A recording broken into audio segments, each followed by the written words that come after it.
అసలు ఈ రోజు పూజ చేయడం అనేటటువంటి దాని వల్ల వచ్చే ప్రయోజనం ఏమైనా ఉంటుందా?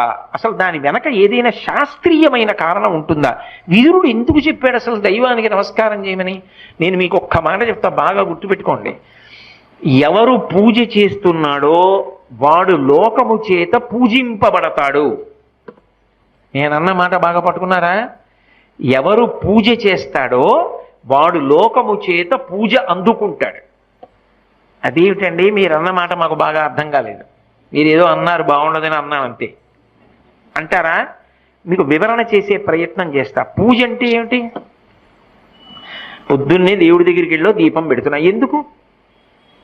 ఎవరు భగవంతుడు?